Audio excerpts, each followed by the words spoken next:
اور شان رسالت میں ایسا کلمہ کہتے ہیں جو مومنین کے حق میں بھی لائق نہیں. یعنی اس آیت کریمہ میں تو یہ فرمایا جا رہا ہے کہ مومن کو یہ حق ہی نہیں بنتا کہ وہ کسی مسلمان مرد یا عورت کے بارے میں بدگمانی کرے. تو رسول اللہ کیسے کر سکتے ہیں بدگمانی؟ اللہ تعالیٰ مومنین سے فرماتا ہے کہ تم نے نیک گمان کیوں نہ کیا. تو کیسے ممکن تھا کہ رسول کریم صلی اللہ علیہ وآلہ وسلم بدگمانی کرتے؟ اور حضور صلی اللہ علیہ وآلہ وسلم کی نسبت بدگمانی کا لفظ کہنا ہی کتنا بڑا گناہ ہے، کتنی بڑی گستاخی ہے، کتنی بڑی بے ادبی ہے. حضور صلی اللہ علیہ وآلہ وسلم کی نسبت بدگمانی کا لفظ کہنا بڑی سیاہ باطنی ہے. یہ وہی کہہ سکتا ہے جس کا دل اندر سے مردہ ہو، جو ایمان سے محروم ہو، جس کا دل اندر سے کالا ہو.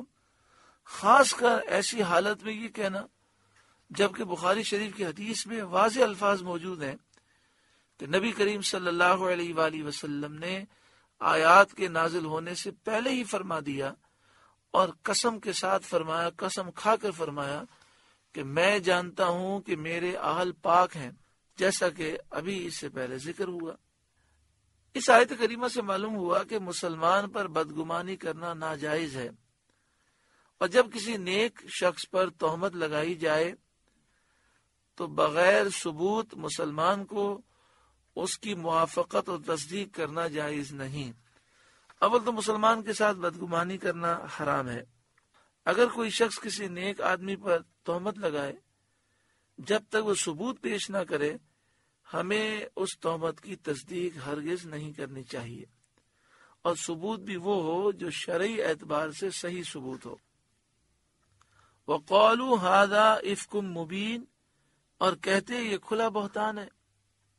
یعنی مومنوں نے جب یہ سنا تو فوراً ان کو یہ کہنا چاہیے تھا کہ یہ کھلا بہتان ہے. تو اب بتائیے جب مومن کو یہ حکم ہے، مومن کے لیے جائز نہیں کہ وہ خاموش رہے، تو حضور صلی اللہ علیہ وآلہ وسلم کے بارے میں اور حضرت صدیق اکبر کے بارے میں یہ جو میلاد کو بدعت کہتے ہیں، مسلمانوں پہ شرک و بدعت کے الزام لگانے والے بد عقیدہ بد مذہب ہیں، وہ نبی اکرم صلی اللہ علیہ وآلہ وسلم پر اور حضرت صدیق اکبر پر یہ الزام لگاتے ہیں کہ وہ حضرت عائشہ کے بارے میں بدگمان تھے. نعوذ باللہ من ذالک. یہ تو ہر مسلمان پر فرض ہے کہ جب حضرت عائشہ کے متعلق انہوں نے سنا تو اللہ فرماتا ہے کہ انہیں یہ کہنا ضروری تھا کہ یہ کھلا بہتان ہے. تو حضرت صدیق اکبر نے اس کے کھلا بہتان تسلیم کیا، اور پیارے آقا صلی اللہ علیہ وآلہ وسلم نے بھی اسے بہتان قرار دیا، اور آپ نے تو قسم کھا کر ارشاد فرمایا کہ میرے اہل پاک ہیں. وَقَالُوا هَذَا إِفْكٌ مُبِينٌ، اور کہتے یہ کھلا بہتان ہے، یعنی بالکل جھوٹ ہے، بے حقیقت بات ہے. لَوْلَا جَاءُوا عَلَيْهِ بِأَرْبَعَةِ شُهَدَاءَ، اس پر 4 گواہ کیوں نہ لائے؟ جن لوگوں نے یہ الزام لگایا ان پر لازمی تھا کہ وہ 4 گواہ لے کر آتے.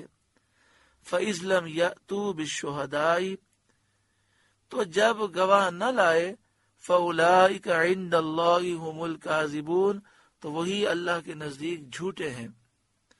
وَلَوْلَا فَضْلُ اللَّهِ عَلَيْكُمْ وَرَحْمَتُهُ فِي الدُّنْيَا وَالْآخِرَةِ، اور اگر اللہ کا فضل اور اس کی رحمت تم پر دنیا اور آخرت میں نہ ہوتی، اور تم پر فضل و کرم منظور نہ ہوتا، جس میں سے توبہ کے لیے مہلت دینا بھی ہے اور آخرت میں عفو و مغفرت فرمانا بھی ہے، لَمَسَّكُمْ فِي مَا أَفَضْتُمْ فِيهِ عَذَابٌ عَظِيمٌ، تو جس چرچے میں تم پڑے اس پر تمہیں بڑا عذاب پہنچتا. یعنی تم نے اتنا بڑا بہتان باندھا ہے اور اس بہتان کا تم نے رد نہیں کیا، تم خاموش رکھے ہو. اگر اللہ تعالیٰ کا تم پر فضل اور کرم نہ ہوتا اور اللہ تعالیٰ تم پر غضب فرماتا تو تمہیں توبہ کی مہلت نہ دیتا، فوراً تم سب ہلاک ہو جاتے، اور پھر آخرت میں اللہ تعالیٰ تمہاری مغفرت نہ فرماتا. اس سے ام المومنین حضرت عائشہ صدیقہ رضی اللہ تعالی عنہا کی شان بھی معلوم ہوتی ہے. اور یہ حضرت عائشہ کا معاملہ اتنا نازک کیوں ہے؟ اس لیے کہ حضرت عائشہ پہ تہمت لگانا رسول اللہ پہ تہمت لگانا ہے. تو اس لیے حضور صلی اللہ علیہ وآلہ وسلم کی بھی شان معلوم ہوتی ہے۔ اور یہ مفسرین نے، محدثین نے یہ بات لکھی ہے کہ حضرت عائشہ صدیقہ رضی اللہ تعالی عنہا سے نبی اکرم صلی اللہ علیہ وآلہ وسلم کو خاص الفت تھے، تو جس نے بھی تاریخ میں حضرت عائشہ پر تہمت لگائی، آپ کی بے ادبی کی، دنیا ہمیشہ اسے دیکھے گی کہ وہ ذلیل و رسوا ہوا، اور انشاءاللہ آئندہ بھی ایسے لوگ ذلیل و رسوا ہوں گے۔ اِتَلَقَّوْنَهُ بِأَلْسِنَتِكُمْ، جب تم ایسی بات اپنی زبانوں پر ایک دوسرے سے سن کر لاتے تھے، وَتَقُولُونَ بِأَفْوَاهِكُمْ مَا لَيْسَ لَكُمْ بِهِ علم، اور اپنے منہ سے وہ باتیں نکالتے تھے جس کا تمہیں علم نہیں، وَتَحْسَبُونَهُ هَيِّنًا، اور اسے سہل سمجھتے تھے، آسان سمجھتے تھے، اور خیال کرتے تھے کہ اس میں بڑا گناہ نہیں، وَهُوَ عِندَ اللَّهِ عَظِيمٌ، اور وہ اللہ کے نزدیک بڑی بات ہے، یعنی بڑا جرم ہے۔